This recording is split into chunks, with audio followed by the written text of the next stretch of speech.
నమస్తే KNR channel కి స్వాగతం. ముందుగా బులెటిన్ లో హెడ్లైన్స్. విశాఖపట్నం వైఎస్ఆర్సీపీ జిల్లా అధ్యక్షులు మాజీ మంత్రి గుడివాడ అమర్నాథ్ ప్రెస్ మీట్.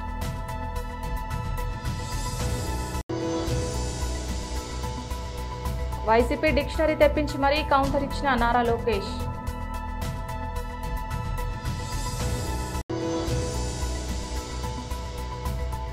రాష్ట్ర బడ్జెట్ పై మీడియాతో మాట్లాడిన మాజీ మంత్రి ఎమ్మెల్యే హరీష్ రావు.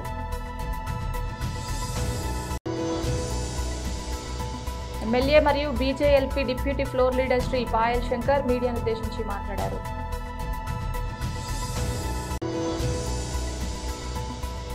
ఎస్సీ నాయకులతో సమావేశమైన ముఖ్యమంత్రి రేవంత్ రెడ్డి.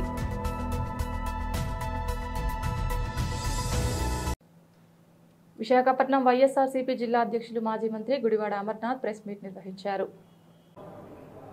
ఏ రకంగా వైఎస్ఆర్ కాంగ్రెస్ పార్టీని ఈ రాష్ట్రంలో లేకుండా చేయాలి, రాష్ట్రంలో వైఎస్ఆర్ అనేటువంటి బ్రాండ్ ఏదైతే ఉందో అది కనబడకుండా చేయాలనేటువంటి దాని మీద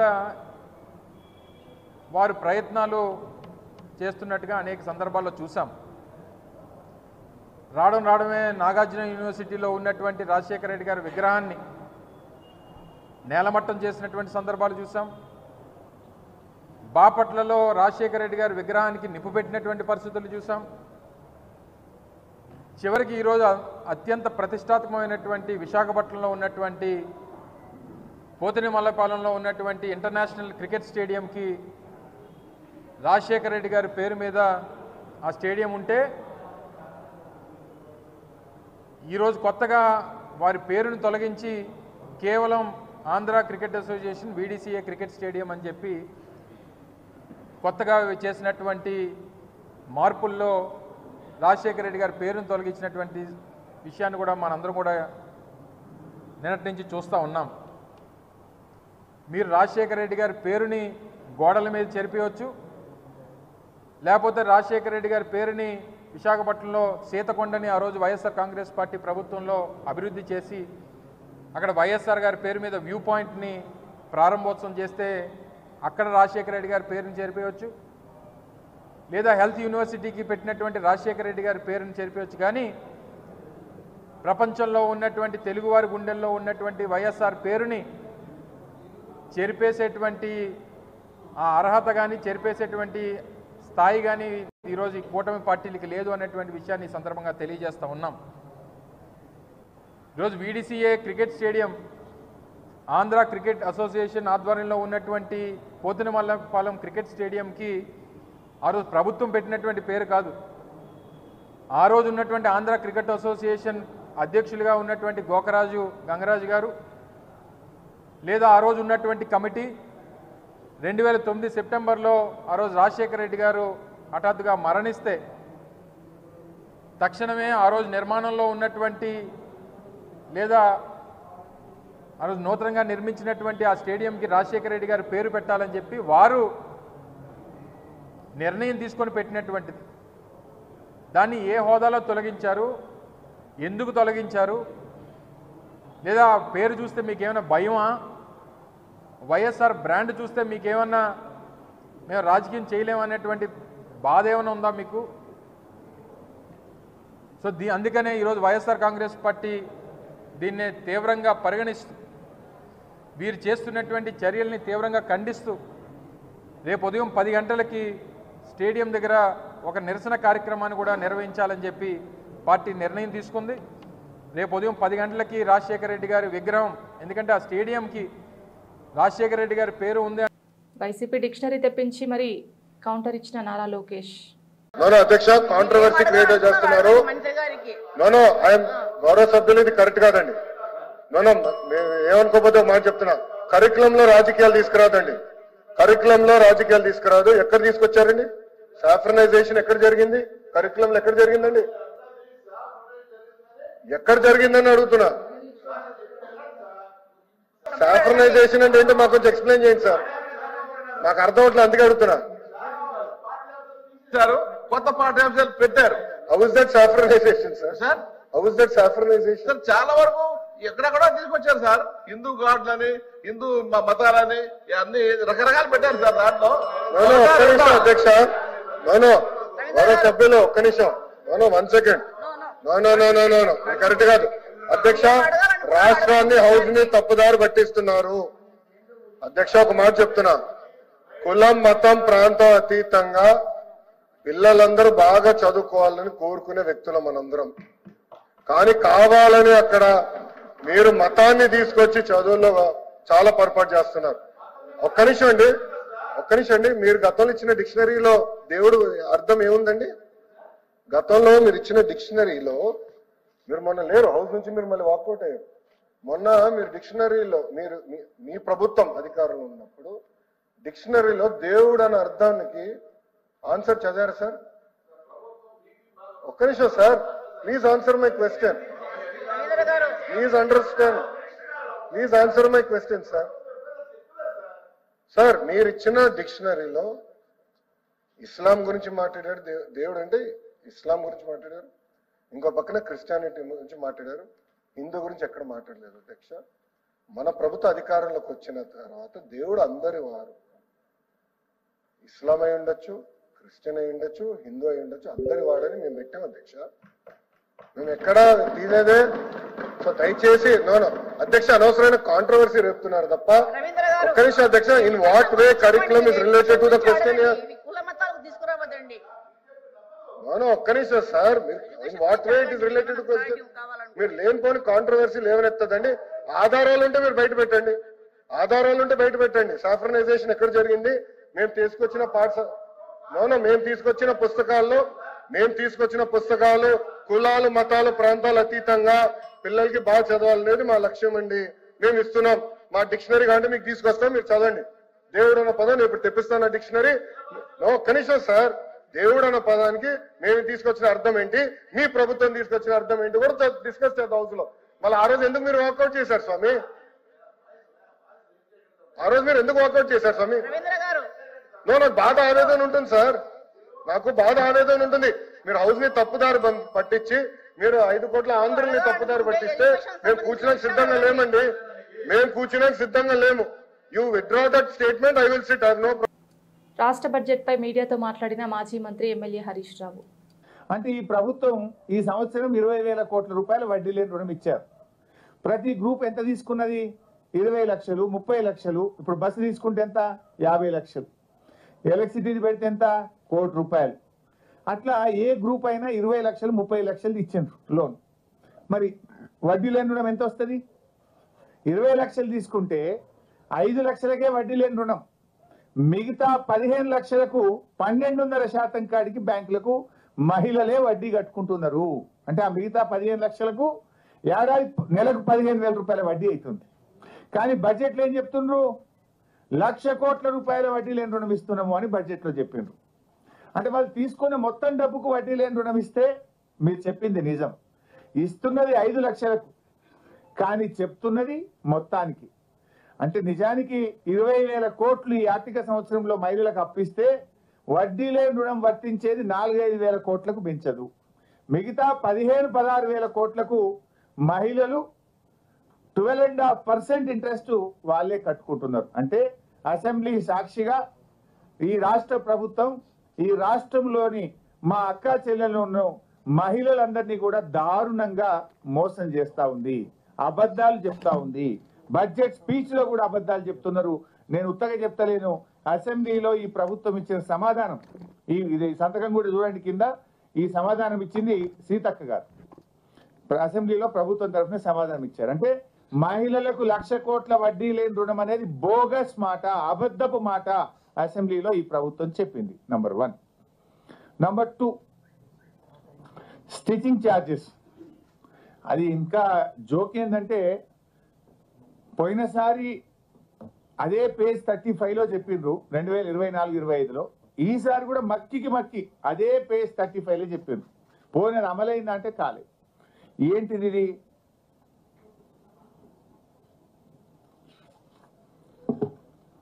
పేజ్ 35లో మీరు చూస్తే స్కూల్ యూనిఫామ్ల కుట్టి ఛార్జీలను జతకు 50 రూపాయల నుంచి 75 రూపాయలకు పెంచడం జరిగింది అని చాలా ఎక్కువ చెప్పారు, దానికి టైం లేదు.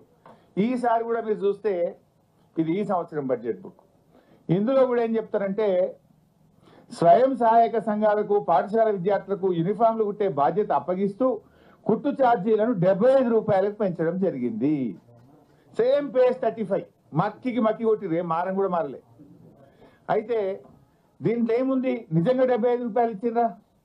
ఇక ముఖ్యమంత్రి గారి స్పీచ్ కూడా మీరు ఈ మధ్య వినే ఉంటారు. గత ప్రభుత్వం ఉన్నప్పుడు 25 రూపాయలు ఇచ్చింది, మేము 75 చేసినామని చెప్పి ఆయన ఇంకింత అబద్ధం మాట్లాడు.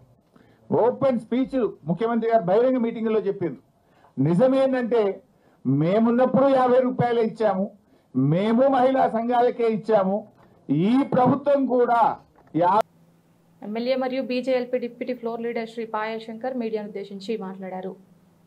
పత్రికా మిత్రులందరికీ పేరు పేరున నా యొక్క నమస్కారాలు.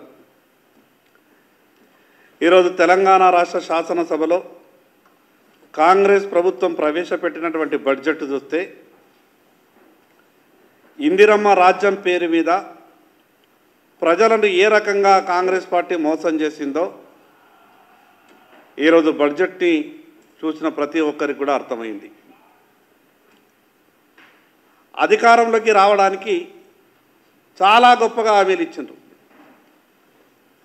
హామీలన్నీ చూసిన తర్వాత రాష్ట్ర ప్రజలు అనుకున్నారు అప్పుడు ఇందిరమ్మ రాజ్యం అంటే ఇన్ని రకాలుగా మోసం చేస్తారో నేను ప్రజలకు తెలిసి ఉంటే కాంగ్రెస్ పార్టీ నాయకులు ఎన్నికలప్పుడు మాట్లాడినటువంటి మాటలకు బడ్జెట్లో వాళ్ళు పెట్టినటువంటి అంకెలకు ఎక్కడ కూడా పొంతన లేదు.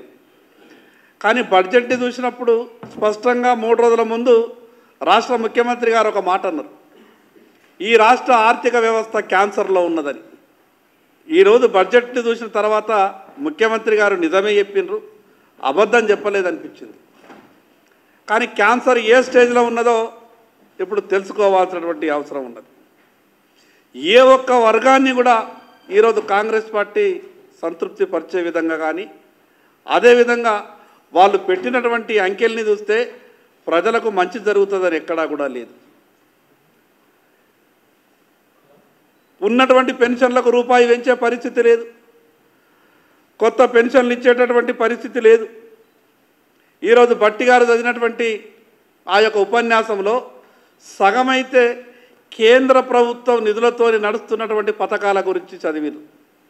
అది అమృత్ పథకం కావచ్చు, అది అమృత్ పథకంలో కడుతున్నటువంటి ఓహెచ్ఎస్ఆర్లు కావచ్చు, మిగతా అనేక పథకాలు ఈరోజు కేంద్ర ప్రభుత్వ నిధుల భాగస్వామ్యంతో నడుస్తున్నటువంటి పథకాలని ఈరోజు భట్టి గారు శాసనసభలో చదివిండ్రు. ఒక పక్క ఈ రాష్ట్ర ప్రజలకు తాగిపిచ్చి గత సంవత్సరం కన్నా ఎక్కువ మేము ఇంకా ప్రజలకు తాగిపిచ్చి ప్రజలని అనారోగ్యానికి గురి చేసి ఏ రకంగా ప్రభుత్వ ఖజానా నింపుకోగలుగుతారో ఆ పద్దును చూస్తేనే అర్థమవుతుంది. మరి అదేవిధంగా బీసీలకు నిన్న లేక మొన్ననే రాష్ట్ర శాసనసభలో చర్చ జరిగింది. కాంగ్రెస్ పార్టీ మంత్రులు నాయకుల ప్రసంగాలు చూస్తే అనిపించింది ఎక్కడ బీసీలను ఉద్ధరిస్తారో, అసలు బీసీలని ఆదుకోవడానికే వీళ్ళు పుట్టిందా అనిపించింది. నిన్న లేక మొన్న శాసనసభలో చర్చ జరిగింది. ఈరోజు బీసీలకు ఎట్లా మొండి చేయి చూపాలనో వాళ్ళు పెట్టినటువంటి పద్ధతులతోనే అర్థమైపోయింది. గొప్పగా మాట్లాడినారు. 20,000 కోట్ల రూపాయలు బీసీ సప్లాన్ నిధుల కింద ప్రతి సంవత్సరం కేటాయించారు గతంలో. గత సంవత్సరం పద్దుని ప్రతిపాదించి నయా పైసా కూడా ఖర్చు చేయలేదు. ఈ సంవత్సరం అయితే ఆ పద్దే లేదు. ప్రత్యేకంగా ఎస్సీ నాయకులతో సమావేశమైన ముఖ్యమంత్రి రేవంత్ రెడ్డి కాంగ్రెస్ ప్రభుత్వాన్ని, రాహుల్ గాంధీ గారిని మీరు పెద్ద ఎత్తున చప్పట్లతో అభినందించారు.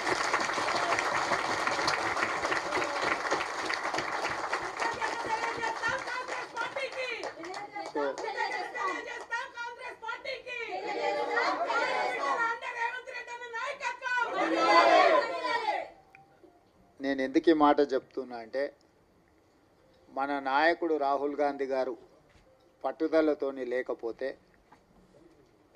ఈ మాదిగ ఉపకులాల వర్గీకరణ అమలు చేసే శక్తి నాకు రాకపోతుంది. వారు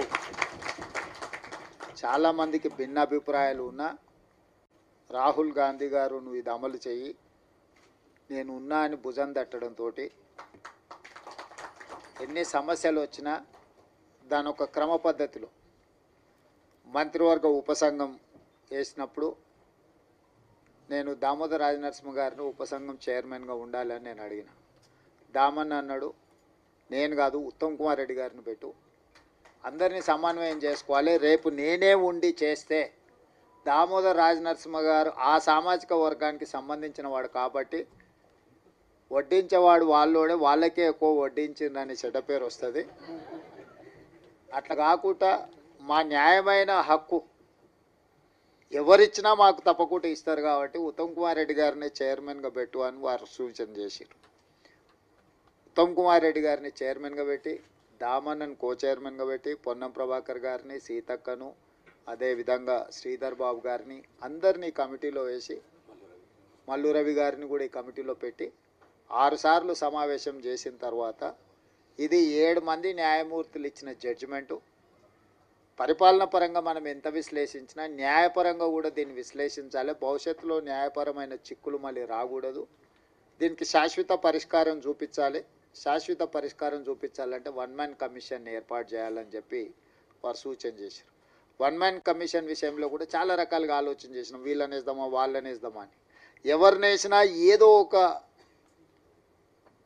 అనుమానమో ఏదైనా అంశాలలో ఏదైనా ఆపాదిస్తే అది ఇబ్బందికరం అవుతుందని షమీమ్ అఖ్తర్ అత్యంత నిజాయితీపరుడు, ఈ వర్గాల ఏ వర్గానికి కూడా ఏ వైపు తీసుకోవాల్సిన అవసరం లేనివాడు. అతన్ని హైకోర్టు జడ్జిగా రిటైర్ అయితే వారిని 1 మ్యాన్ కమిషన్, జ్యుడిషియల్ కమిషన్ జడ్జిగా వారిని నియమించి 59 ఉపకులాలను ఏ రకంగా వర్గీకరించాలి, రోస్టర్ విధానం ఎట్లా ఉండాలి ఏందని చాలా లోతు విశ్లేషించి 59 కులాలకైనా 199 పేజీల ఒక విశ్లేషణ మొత్తం ఇచ్చిండు. ఒక్కొక్క సామాజిక వర్గము ఇప్పటి వరకు ఒక డాక్టర్ కానీ ఒక వినియోగదారుల అభిరుచులకు అనుగుణంగా సరికొత్త టెక్నాలజీతో రియల్మీ కంపెనీ రూపొందించిన Realme P3 ultra 5G smart phone భారత మార్కెట్లోకి విడుదలైంది. ఆకర్షణీయమైన డిజైన్, అధునాతన ఫీచర్లు, సరసమైన ధరతో ఈ ఫోన్ మిడ్ రేంజ్ సెగ్మెంట్లో వినియోగదారులను విశేషంగా ఆకట్టుకుంటుందని భావిస్తున్నారు. ముఖ్యంగా గేమింగ్ ప్రియులు, అత్యాధునిక కెమెరా ఫీచర్లు కోరుకునే వారికి ఈ ఫోన్ ఒక ప్రత్యేక అనుభూతిని అందిస్తుందని కంపెనీ పేర్కొంది. రియల్మీ P3 5G 3 వేరియంట్లలో లభిస్తోంది. ఇవాళ జరిగిన ప్రీసేల్లో కొనుగోలు చేసిన వారికి ప్రత్యేక ఆఫర్లు కూడా అందుబాటులో ఉన్నాయి. ప్రారంభ ఆఫర్ కింద బేస్ వేరియంట్ ధర 14,999 కాగా బ్యాంక్ ఆఫర్లతో అదనంగా 2,000 వరకు తగ్గింపు పొందవచ్చు. ఈ phone space silver, comet grey, nebula pink రంగుల్లో లభిస్తోంది. 6GB RAM plus 128GB storage variant ధర 16,999, 8GB RAM plus 128GB storage variant ధర 17,999 మరియు 8GB RAM plus 256GB storage variant ధర 19,999గా నిర్ణయించబడింది. రియల్మీ P3 5G స్మార్ట్ ఫోన్లో శక్తివంతమైన స్నాప్డ్రాగన్ 6 Gen 4 5G చిప్సెట్ను అమర్చారు. 4nm ఆర్కిటెక్చర్లో రూపొందించిన ఈ ప్రాసెసర్ వేగవంతమైన పనితీరును అందిస్తోంది. 6.7 అంగుళాల AMOLED డిస్ప్లే, 120Hz రిఫ్రెష్ రేట్తో పాటు 2000 నిట్స్ పీక్ బ్రైట్నెస్ ఈ ఫోన్ సొంతం. ఇక బ్యాటరీ విషయానికి వస్తే 6000 mAh బ్యాటరీతో పాటు 45V ఫాస్ట్ ఛార్జింగ్ సపోర్ట్ కలిగి ఉంది.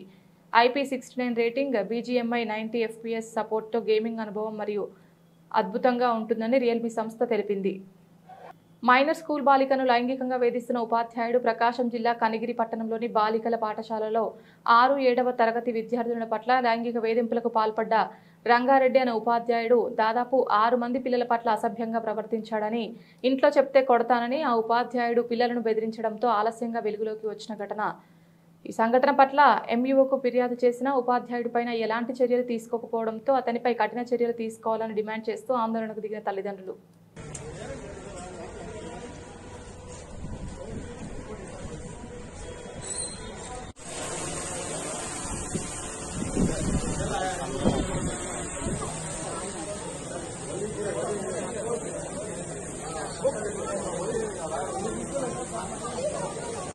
బాలుకనాథ పాఠశాలలో అక్కడ విద్యార్థులు చెప్పే రంగారెడ్డి అనే టీచరు బాలికలతో అసభ్యంగా ప్రవర్తిస్తూ లైంగిక వేధింపులు గురి చేస్తున్నారని చెప్పి ఆ చిన్న పిల్లలు భయపడుతూ వాళ్ళ తల్లిదండ్రులకు చెప్పడంతో కోపోతులైన తల్లిదండ్రులు ఈరోజు వాళ్ళ బంధువులందరికీ చెప్పుకొని అందరినీ తీసుకొని ఈరోజు స్టేషన్కి రావడం జరిగింది కంప్లైంట్ ఇవ్వడానికి. ఇతను గత 10 రోజులుగా ఇలాగే దాదాపుగా 5-6 పిల్లలను లైంగికంగా వేధిస్తున్నాడని చెప్పి, మీరు ఇంట్లో ఏదైనా సరే చెప్తే మీ మీద తగు చర్యలు తీసుకుంటాను, మీకు స్కూల్కి రానియను, మీకు టీసీకి పంపుతాను, అట్లా రకరకాలుగా వేధిస్తున్నాడని చెప్పి ఆ పిల్లలు భయపడి తల్లిదండ్రులకు ఇంతకాలం చెప్పుకోలేకపోయారు. ఈరోజు ఇంకా వేధింపులు ఎక్కువ కావడంతో ఈరోజు భయభ్రాంతులైన పిల్లలు వాళ్ళ తల్లిదండ్రులకు చెప్పుకోవడం జరిగింది. దాని మీద తగు చర్యలు, కఠినమైన చర్యలు తీసుకోవాలని, ఇటువంటి కీచక ఉపాధ్యాయుల మీద ప్రభుత్వం ఉక్కు పాదంతో వీళ్ళ మీద శిక్షలు అమలయ్యేటట్టు మంచి సెక్షన్లు పెట్టి కేసులు నమోదు చేయాలని ఈరోజు అన్ని సంఘాల వారు కోరుకుంటున్నారు.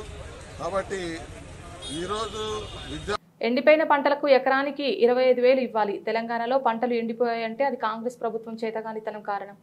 గోదావరిలో, కృష్ణాలో నీళ్లు ఉండి వాడుకోలేని తనం కారణం. రాష్ట్ర రైతాంగానికి కేసీఆర్ గారు, బీఆర్ఎస్ పార్టీ అండగా ఉంటుంది. కేటీఆర్ ఎండల వల్ల పంట ఎండిందని ముఖ్యమంత్రి అంటాడు. బోర్ల కింద ఎండిపోతే మాకు బాధ్యత లేదని బాధ్యత రాహిత్యంతో ఇరిగేషన్ మంత్రి మాట్లాడతాడు. మేము రాష్ట్ర ప్రజల తరపున, రాష్ట్ర రైతుల తరపున ముఖ్యమంత్రిని, ప్రభుత్వాన్ని ఒకటే అడుగుతా ఉన్నాం. ఇవాళ పంటలు ఎండినాయంటే దానికి మీ చాతగాంతనం కారణం. గోదావరిలో నీళ్లుండి, కృష్ణలో నీళ్లుండి వాడుకోలేని తెలివి తక్కువతనం కారణం.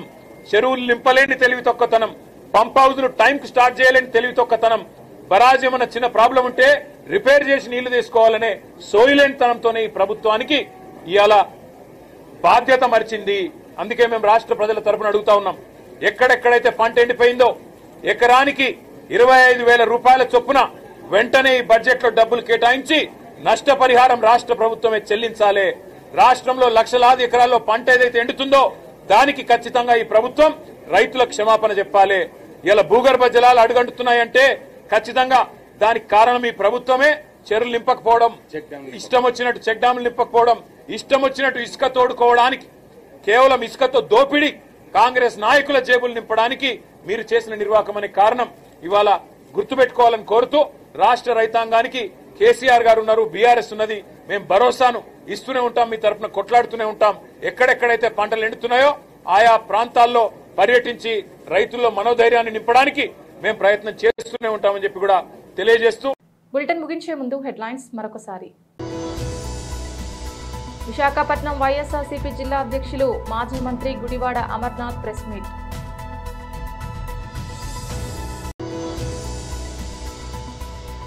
వైసీపీ డిక్షనరీ తెప్పించి మరీ కౌంటర్ ఇచ్చిన నారా లోకేష్.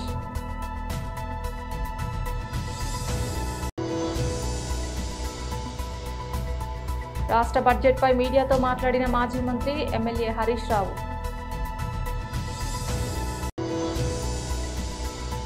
ఎమ్మెల్యే మరియు BJLP deputy floor leader Shri Payal Shankar మీడియాను ఉద్దేశించి మాట్లాడారు.